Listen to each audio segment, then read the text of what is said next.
ठीक है ना। हेलो दोस्तों, आप सभी को आपके YouTube channel job secure zone में आप सभी को स्वागत है। आइए आज बहुत ही एक अच्छा टॉपिक लेके आए हैं विविध में, जिसका नाम है रक्षा प्रौद्योगिकी। रक्षा प्रौद्योगिकी के बारे में आज हम बताएंगे, जिसमें इसके बारे में बताएंगे कौन सा मिसाइल कब छोड़ा गया था, कौन सा मिसाइल हवा में मार करता है, कौन सा मिसाइल है जो सतह से सतह को मार करता है, कौन सा मिसाइल है जो सतह से वायु में मार करता है। अब भारत कौन कौन सा प्रोजेक्ट के तहत अपने मिसाइलों को बनाता है, इसके बारे में हम लोग जानेंगे। आप अपना अपना कॉपी निकालिएगा, स्टार्ट करते हैं। तो आज का टॉपिक है हम लोग का रक्षा प्रौद्योगिकी। ठीक है, सबसे पहले देखेंगे कि रक्षा प्रौद्योगिकी होता क्या है। जैसे कोई भी देश अपनी सीमा के रक्षा के लिए या फिर अपने नागरिकों की सुरक्षा के लिए नए नए मिसाइलों को बनाता है या फिर दूसरे देशों से क्या करता है, निर्यात करता है, यानी खरीदता है। तो इसी के क्षेत्र में भारत किस प्रकार से रक्षा क्षेत्र में अपना योगदान दे रहा है, इसके बारे में हम लोग पढ़ेंगे। ठीक है, तो सबसे पहले कि रक्षा प्रौद्योगिकी होता क्या है। तो कोई भी देश अपने सीमा की सुरक्षा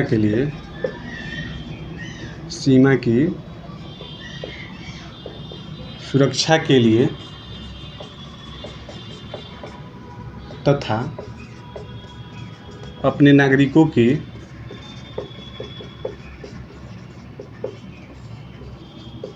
सुरक्षा के लिए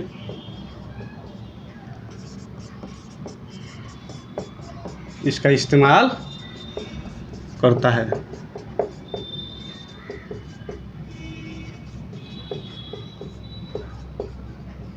क्लियर है। कोई भी देश है अपनी सीमा की सुरक्षा के लिए, चाहे अपने नागरिकों की रक्षा के लिए जिस तकनीकी का प्रयोग करता है उसे क्या बोलते हैं, रक्षा तकनीकी बोलते हैं। तो क्या होता है, जैसे कि कोई भी मिसाइल कैसे काम करता है, कितने उसके भाग होते हैं, उसके बारे में देखें। जैसे कि मान लीजिए कि कोई मिसाइल हो गया, ठीक है, ये कोई मिसाइल हो गया, ठीक है।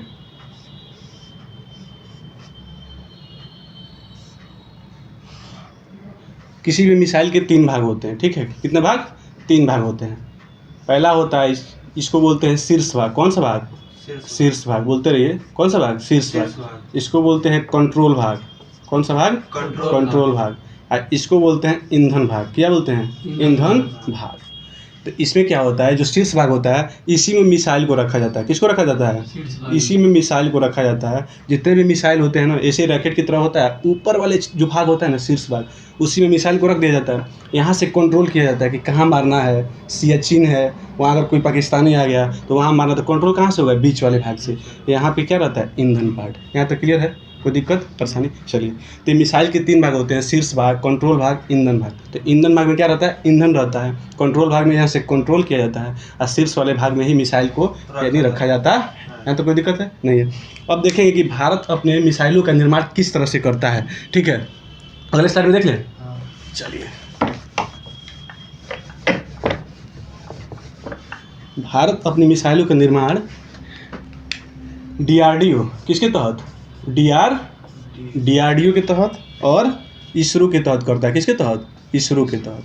ठीक है, तो DRDO की स्थापना कब हुई थी, इसको देख लेते हैं। तो DRDO की स्थापना हुई थी 1958 में। कब हुई थी? 1958 में। स्थापना कब हुई थी? 1958 में। इसका मुख्यालय कहाँ है? हेडक्वार्टर इसका कहाँ है? नई दिल्ली। कहाँ पे है? नई दिल्ली में। ठीक है, इसमें प्रमुख कौन है?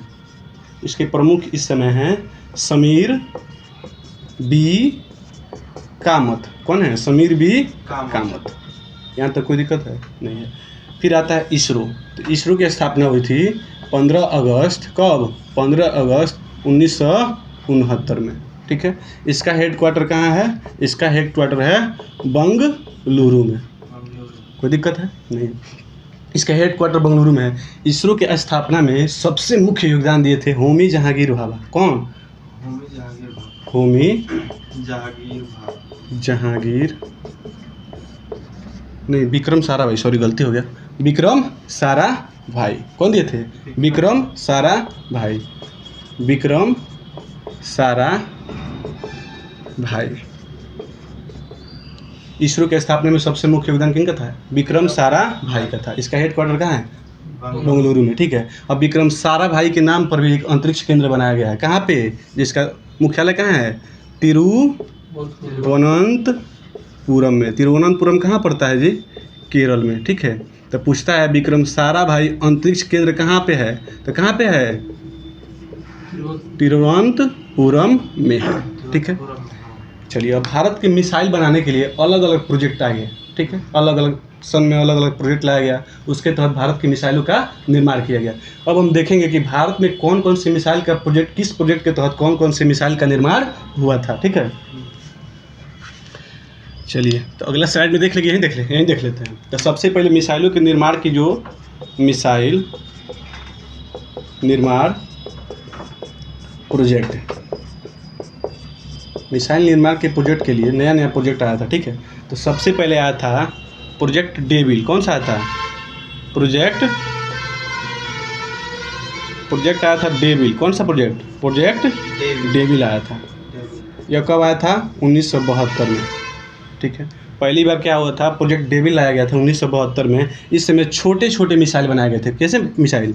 छोटे छोटे मिसाइल बनाए गए। क्लियर है? छोटे छोटे मिसाइल को इस समय बनाया गया था। फिर आया प्रोजेक्ट, उसके बाद से प्रोजेक्ट आया था वैलिएंट।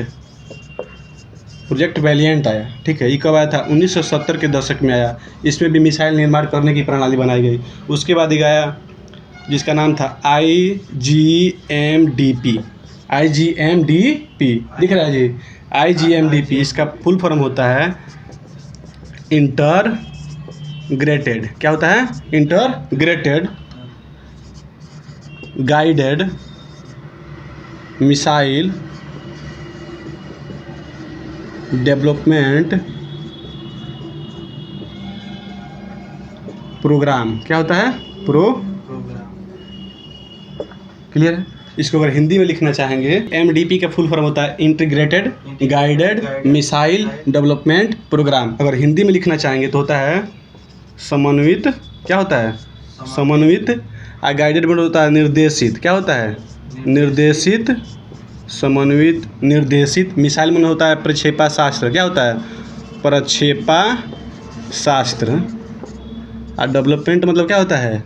विकास। अब प्रोग्राम मतलब कार्यक्रम। क्या होता है? कार्यक्रम। इसके तहत क्या हुआ? IGMDP जो है ये 1983 में आया था। कब आया था? 1983 में। इसको लाने में मुख्य योगदान था डॉक्टर APJ अब्दुल कलाम का। उन्होंने क्या किया? IGMDP का निर्माण किया। इसके तहत 5-6 तरह की मिसाइलों को बनाया गया, जिसमें आप लोग जानते होंगे पृथ्वी। कौन सा? पृथ्वी को बनाया गया, फिर अग्नि को बनाया गया, आकाश को बनाया गया, फिर से त्रिशूल को बनाया गया, ठीक है। और उसके बाद से नाग को बनाया गया। इसी के तहत IGMDP, जिसकी स्थापना 1983 में हुई थी, जिसका फुल फॉर्म होता है integrated guided missile development programme, जिसकी स्थापना कब हुई थी? 1983 में। इसको हिंदी में लिखता है समन्वित निर्देशित प्रक्षेपा शास्त्र विकास कार्यक्रम। इसके तहत क्या बनाया गया था? पृथ्वी, अग्नि, आकाश, त्रिशूल और नाग को बनाया गया था। इसमें सबसे मुख्य योगदान किनका था? APJ अब्दुल कलाम का। तो सीधे पूछता है कि भारत के मिसाइल निर्माण में सबसे पहला प्रोजेक्ट कौन था? तो प्रोजेक्ट डेविल था। कब आया था? 1972 में। तब पूछता है प्रोजेक्ट वायलेंट कब आया था? 1970 में। IGMDP का स्थापना कब हुई थी? 1983 में। इसमें मुख्य हाथ किनका था? APJ अब्दुल कलाम का। इसमें कौन कौन सी मिसाइलें बनाई गई? पृथ्वी, अग्नि, आकाश, त्रिशूल और नाग। अब हम लोग देखेंगे कि कौन सा मिसाइल किस क्षेत्र में चलाया जाता है। जैसे कौन सा सतह से सतह में कौन मार करता है, स्थल से सतह पर कौन मार करेगा, हवा से स्थल पर कौन मार करेगा, इसके बारे में देखेंगे। अगला स्लाइड में ले लें। चलिए देखते हैं। दिख रहा है जी? हाँ, बोल नहीं रहे हो?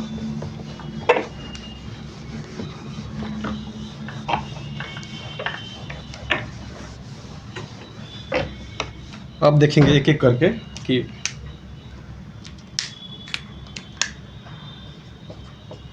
सतह से सतह मतलब समझ रहे हैं? नीचे नीचे, ठीक है। तो इसमें जो मिसाइल आते हैं उसके लिए ट्रिक बनाए हैं हम। आपस। क्या? आपस। अगर आपस में मिले जुले रहेंगे ना तो सतह पे रहेंगे, ना ज़मीन पर रहेंगे एकदम, समझ रहे हैं। तो आपस में मिलजुल कर रहना है। ये किसका ट्रिक है? सतह पर मार करने वाले मिसाइल का। अब आ से क्या हो जाएगा? तो अग्नि। क्या हो जाएगा? अग्नि। प से देखिए क्या होता है? पृथ्वी होता है। क्या होता है? पृथ्वी। फिर से होता है प्रद्युम्न। प्रद्युम्न, ठीक है। प्रगति। कौन सा? प्रगति। जितना प से नाम वाला मिसाइल आएगा ना सब किस में आ जाएगा? सतह से सतह पर मार करने वाले मिसाइल में आ जाएगा। फिर आता है स से क्या होता है? शौर्य। क्या आता है? शौर्य। तो सीधे ये दरोगा में क्वेश्चन पूछा गया कि शौर्य कहाँ से कहाँ मार करता है? तो सतह से सतह पर। समझ रहे हैं? सतह से सतह पर मार करने वाला मिसाइल को ट्रिक क्या है? आपस। अगर आपस में रहिएगा ना मिलके तो सतह पे रहिएगा। तो आपस अ से हो जाएगा अग्नि, प से हो जाएगा पृथ्वी, प्रद्युम्न, प्रगति, शौर्य। ठीक है। अगर ऐसे भी नहीं याद रहता, जितने भी मतलब आधा अक्षर आ रहा है ना, पृथ्वी, अग्नि, प्रद्युम्न, शौर्य, ये सब क्या हो जाएगा? सतह से सतह पर मार करने वाले मिसाइल हो जाएंगे। ये पहला हो गया। दूसरा होता है कि सतह से कहाँ पे?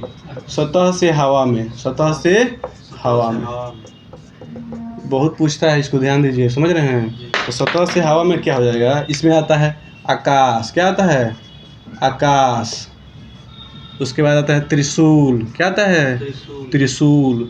उसके बाद आता है S-400। इसको कहाँ से? इसको रूस से लिया गया है। भारत कहाँ से लिया है? रूस से भारत इसको लिया है। समझ रहे हैं? क्या हुआ अभी जब ऑपरेशन सिंदूर चलाया जा रहा था ना, तो S-400 से ही पाकिस्तान के मिसाइलों को रोका जा रहा था। ठीक है। उसके बाद आता है बराक 8। कौन सा? बराक 8। बराक 8 कौन सा मिसाइल है? इसको बनाया है DRDO। कौन? DRDO प्लस इजराइल मिल करके। DRDO और इजराइल मिल करके बराक 8 को बनाए हैं। ठीक है। इसमें आता है आकाश, त्रिशूल, S-400, बराक 8। ठीक है। एक होता है, ये तो था सतह से हवा। एक होता है हवा से सतह। कहाँ से? हवा से सतह पर। इसका नाम है रुद्र। क्या नाम है? रुद्रम मिसाइल। कौन सा? रुद्रम मिसाइल। ये क्या करता है? आकाश से यानी कि हवा से नीचे मारता है। आकाश से नीचे मारता है। इसको बनाया है किसने? DRDO ने ही। समझ पा रहे हैं? सतह से सतह पर मार करने वाला मिसाइलों का ट्रिक है आपस। अग्नि, पृथ्वी, प्रद्युम्न, प्रगति और शौर्य। यहाँ अ आ रहा है तो अग्नि, आकाश नहीं मारना। क्यों? क्योंकि आधा अक्षर वाला जितना है ना सब सतह से सतह पर मार करेगा। तब आता है सतह से हवा में मार करने वाला आकाश, त्रिशूल, S-400, बराक 8। पूछता है बराक 8 को किसने बनाया? तो DRDO और इजराइल ने मिल करके। फिर पूछता है कि S-400 को किसने बनाया? तो रूस ने। ठीक है। अब देखेंगे हवा से सतह पर, तो क्या हो जाएगा? रुद्रम। एक और होता है जिसका नाम है, ये तो तीसरा हो गया, चौथा हो जाएगा हवा से हवा में। कौन? हवा से हवा में। 1275 का दरोगा का मेंस हुआ था ना, इसी में पूछा था क्वेश्चन कि हवा से हवा में मार करने वाला मिसाइल कौन है? तो उसमें क्या होता है? अस्त्र। क्या था? अस्त्र। अस्त्र कहाँ मार करता है? हवा से हवा में। अस्त्र कहाँ मार करता है? हवा से हवा में। अस्त्र कहाँ मार करता है? हवा से हवा में। यहाँ तो कोई दिक्कत है? एक मिसाइल होता है जिसका नाम है एंटी टैंक मिसाइल। क्या होता है? Anti tank missile. Anti tank missile क्या होता है? तो जितने भी टैंक होते हैं ना, टैंक, युद्धक टैंक, उसको ये मार के गिराता है। Anti tank missile. इसमें 2 ही मिसाइल है जिसको आपको एकदम रट लेना है, जिसका नाम है हेलिना। क्या नाम है? हेलिना। और एक का नाम है नाग। क्या नाम है? नाग। समझ रहे हैं? तो नाग को कहते हैं दागो और भूल जाओ। क्या कहते हैं? दागो और भूल जाओ। दागो और भूल जाओ। इसका मतलब हुआ कि नाग एक ऐसा मिसाइल है जिसको आप सेट कर दिए कि यहाँ मारना है, और सेट करके आप छोड़ दीजिए, वो जाके वहीं मारेगा नाग। और हेलिना जो है इसको भारत निर्मित किया है। तो पूछता है कि भारत का पहला एंटी टैंक गाइडेड मिसाइल कौन सा है? तो हेलिना। यहाँ तो कोई दिक्कत है? कोई दिक्कत परेशानी नहीं। अब देखेंगे कि कौन सा मिसाइल और कौन सा प्रोजेक्ट के तहत बनाया गया। कुछ मुख्य मिसाइल हैं, उसके बारे में हम लोग देख लेते हैं। ठीक है प्रमोद जी, आगे देखते हैं। इसको मिटा दें, थोड़ा इसको भिगो के देते तो ठीक रहता है। ठीक है दीदी, क्लियर? चलिए आगे देखेंगे अब कि कौन सा मिसाइल कब कब बना है, कौन कौन उसमें साथ दिया है। ठीक है, पहले देखते हैं हम। पहले देखेंगे जितने भी मुख्य मुख्य मिसाइल हैं उनके बारे में। तो सबसे पहले आता है पिनाका। क्या आता है? पहले देख लेते हैं मुख्य मिसाइल। मुख्य मिसाइल एक आता है पिनाका। क्या आता है? पिनाका। ठीक है। तो पूछता है कि पिनाका को किसने बनाया था सबसे पहले। ठीक है, पिनाका को देखेंगे। ठीक है, पिनाका के बारे में ये क्या है? तो ये है मल्टी, क्या है? Multi rocket launch vehicle. इससे क्या होता है? जैसे कि क्या होता है, जैसे कि ये हो गया, एक गाड़ी हो गया, इस पे क्या किया जाता है? इसमें ये सीट रहता है। ये भारत का जो है ना, भारत का प्रथम है। क्या है? प्रथम मल्टी रॉकेट लॉन्च व्हीकल है। इसी में क्या किया जाता है? मिसाइल को रख दिया जाता है। ठीक है, इसमें क्या किया जाता है? मिसाइल को, खाली मिसाइल को ढोने का काम करता है और इसका कोई काम नहीं है, केवल मिसाइल को ढोएगा। ये ऐसा सिस्टम है ना, एक बार में अगर 12 गो मिसाइल को ना, 12 मिसाइल को 44 सेकेंड के अंतर्गत क्या करता है? फेंक देगा। ये 12 मिसाइल को 44 सेकंड में फटाफट निकाल के फेंक देता है। पिनाका क्या है? तो मल्टी रॉकेट लॉन्च व्हीकल है। ये रॉकेट नहीं है, केवल इसमें रॉकेट को रख दिया जाता है और इसी से मिसाइल को छोड़ दिया जाता है। इसी का यही काम है। ठीक है, कोई दिक्कत परेशानी? चलिए, अब आता है ब्रह्मोस। क्या आता है? ब्रह्मोस। ब्रह्मोस क्या है? इसकी जो स्थापना हुई है ना, भारत की जो ब्रह्मपुत्र नदी है, कौन सी नदी? ब्रह्मपुत्र नदी। और रूस की मास्को नदी। कौन सी नदी? मास्कोवा नदी के संगम से हुई है। इसका नाम ब्रह्मोस क्यों पड़ा है? भारत की ब्रह्मपुत्र नदी और रूस का मास्कोवा नदी के नाम पर इसका नाम ब्रह्मोस पड़ा है। इसकी स्थापना कौन किया है? तो इसकी स्थापना भारत का यानी कि DRDO। कौन? DRDO और प्लस रसिया के द्वारा किया गया है। यहाँ तो कोई दिक्कत है? ये क्या करता है? ये भी ये क्या है? बैलिस्टिक मिसाइल है। कौन सी मिसाइल है? सुपरसोनिक। कैसा है? सुपरसोनिक बैलिस्टिक मिसाइल है। सुपरसोनिक बैलिस्टिक मिसाइल है। कोई दिक्कत है यहाँ तक? नहीं। इसको आप पानी से छोड़िए, हवा से छोड़िए, सतह से हवा में छोड़िए या पनडुब्बी से छोड़िए, कहीं से भी छोड़ सकते हैं। इसको भी कहते हैं दागो और भूल जाओ। क्या कहते हैं? दागो और भूल जाओ। दागो और भूल जाओ। ये भी सेट कर दिए, लक्ष्य सेट करिए, अब मारिए, एकदम जाके लक्ष्य पर लगेगा। ही तो क्या नाम है उसका? ब्रह्मोस मिसाइल। ठीक है, इसकी कहाँ इसकी स्थापना हो रही है? तो लखनऊ में। कहाँ हो रही है? लखनऊ में इसकी स्थापना हो रही है। यहाँ तो कोई दिक्कत है? अभी क्या हुआ है कि नया न्यूज़ में आया था कि इसको खरीदने के लिए कौन फिलीपींस, इंडोनेशिया, फिलीपींस और इंडोनेशिया ने वर्चस्व दिखाया है इसको खरीदने के लिए। तो दिक्कत है यहाँ तक? चलिए, अब कुछ और मिसाइल हैं जिसको हम लोग देख लेंगे, जैसे कि INS अरिहंत। क्या है? INS अरिहंत है। ये क्या करता है?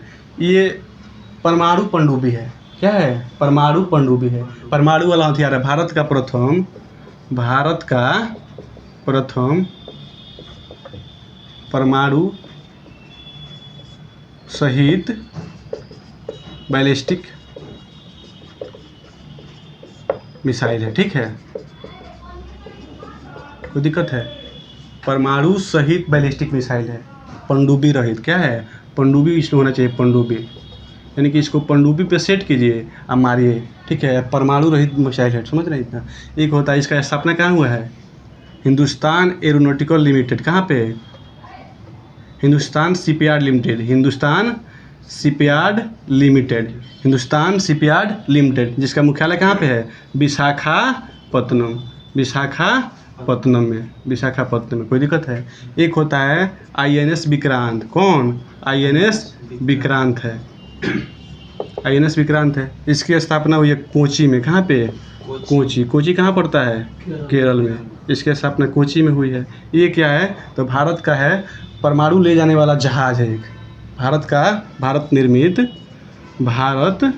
निर्मित प्रथम परमाणु परमाणु बोल रहे हैं, मिसाइल ले जाने वाला जहाज है। कोई दिक्कत? इतना तक अगर आप देख लेते हैं तो हमको नहीं लग रहा है कि परमाणु अगर अच्छा से प्रौद्योगिकी से कोई अगर क्वेश्चन आ रहा है तो आपको फंसेगा। ठीक है, जय हिंद।